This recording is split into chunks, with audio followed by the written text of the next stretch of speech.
I'm gonna be completely frank right now. I'm house sitting at the moment. This isn't my dog. I don't know if he's allowed up on the couch. What do you have to say for yourself? Oh, you're so good.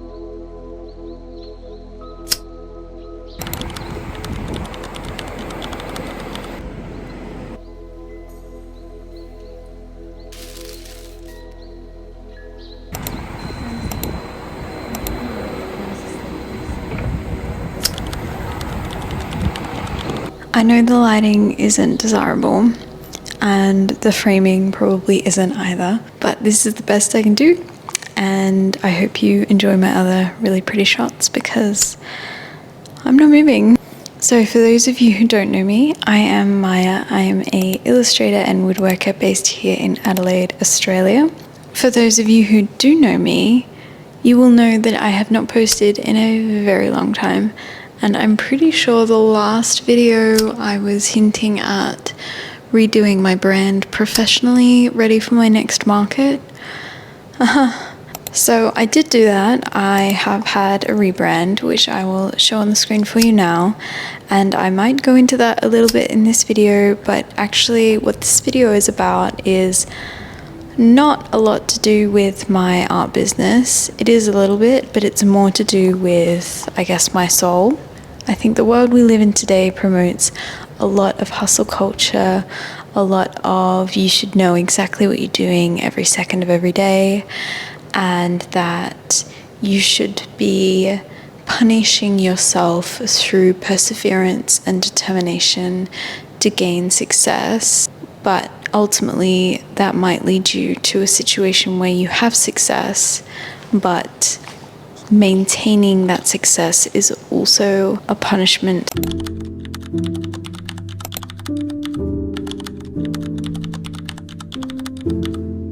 So ultimately, this video is about an artist finding her spark again in this wildly technological, hustle, capitalistic, crazy world that we live in. So I'm going to talk through how I found my spark again, how I lost it, how I found it back, and how I'm going, I guess. My experience getting my spark back does revolve heavily around artistry because I'm an artist. That's how I show my spark. You probably have a different spark.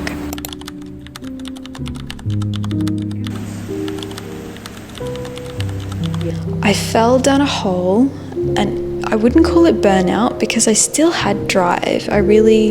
Deep down, I really did still have drive, but there was just something where I realized even if I had success in what I'm doing right now, I would still hate it because what I'm doing right now is what I think I should be doing and not what I want to be doing. The issue that I have is that the way that I perceived success in an artist's field is social media, online shop, markets, selling artworks, gaining a following, and monetizing that way. It's very modern. It's heavily reliant on social media, and I hate social media. Look, I don't hate every aspect of social media, but I don't enjoy posting. I don't enjoy having to play to an algorithm. I don't enjoy the pressure that I get when I have a social media account. I doubt that any of you have noticed, but in addition to not posting on here, I have also not posted on Instagram for a little while either. In saying all of this, I think the biggest discovery that I've made has absolutely nothing to do with my art business, and it has everything to do with who I am and how I operate my life. My attempt at having a business through art has actually opened the door for me in terms of self-discovery. The fact of the matter is I love drawing and I love woodworking. It is my passion, it's my soul, and doing it fulfills me so much. The reason why I want to make this video is more of a visual diary for me than it is for anybody else. But I think that maybe just a little part of me, a little part of my ego thinks that someone else out there might see this and connect with it. So how does one get oneself out of this funk? I guess the ultimate thing to try to remember, even though you don't feel it at the time, you will come out the other side. I promise that you will. I know you don't feel it. I really know that you don't feel that you will ever feel that spark again, that passion that you have in your life, the drive, the creativity, the soul that you once had. I know you feel that you're never going to get that back, but I promise you, you will. And the way that you will is through you alone. Nobody else is going to provide that for you. You are going to wake up one day and you're going to decide, right, I have no idea what that whole thing was about, because I know exactly what I'm doing today and I'm so fucking passionate about it. And I promise you that day is probably coming pretty soon, because I hope this video helps push you in that direction in some way. I am being really unreasonable and really egotistic to think that, but I digress. So, step one to getting out of the funk. You have to sit with the funk. You have to know why it's here. I sat with it, came to the realization that everything that I was doing to pursue my passion and turn my passion into a career, ultimately leading to a future that I didn't want. And so I felt really down because, at this point I'm thinking, this is the only way I know how to try to make money out of my passion, because it's the only way that I see people online making money out of this passion, this particular passion. And I've done a whole art degree. I have a Bachelor of Contemporary Art. Have I, done the wrong university degree? Should I actually have done something more useful and had a higher paying day job and just done art as a passionate pastime? Was that something that I'm actually going to enjoy doing?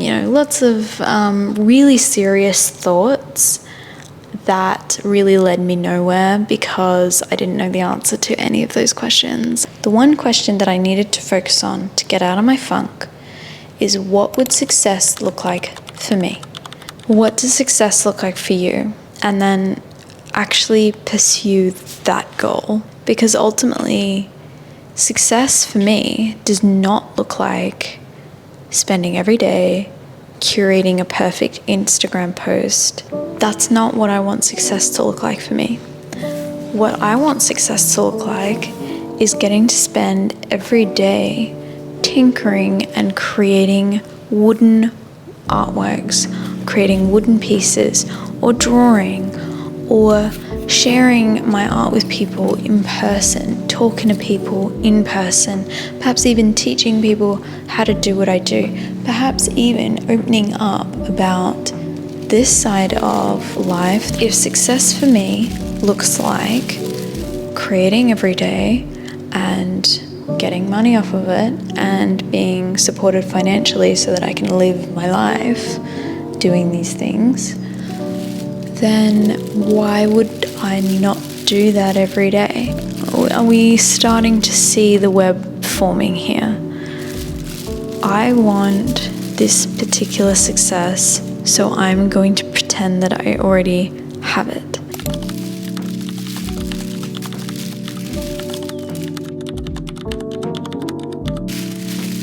I've got some quotes here, and these quotes came off of a podcast by Earl Nightingale. I will link it because it is sensational, and it single-handedly actually got me out of this funk, and I'm now retelling it to you because I think it's genius. If a man is working towards a predetermined goal and knows where he's going, that man is a success. Remember that your success will always be measured by the quality and quantity of service you render. We've got to put the fuel in before we expect heat. Likewise, we've got to be of service first before we expect money. Don't concern yourself with money. Be a service. Build, work, dream. create. That single-handedly changed the way that I viewed my entire art business, my entire passion, my entire life moving forward. Everybody wants to be financially stable in a job that they love, in one of their passions. Of course, everybody wants to do that, right? The way to do that is to not focus on the money. It's not to focus on the financial stability. It's to focus on the actual services that you render. So that is now what I'm pursuing. I am following my goddamn passion. I am doing whatever I enjoy doing, whatever I love, whatever gets me out of bed in the morning, because you know what? I have a craft and I'm going to pursue that craft every single day. Every single day I'm going to pursue that craft. Just as this podcast says, just try for 30 days, and if you don't hit every day in 30 days, you restart that timer and you keep going and you keep going and you keep going. Every single day should be filled with your passion and your drive and what you uniquely bring to this amazing world. So, let's go find my spark. Let's go do all the things that I love together.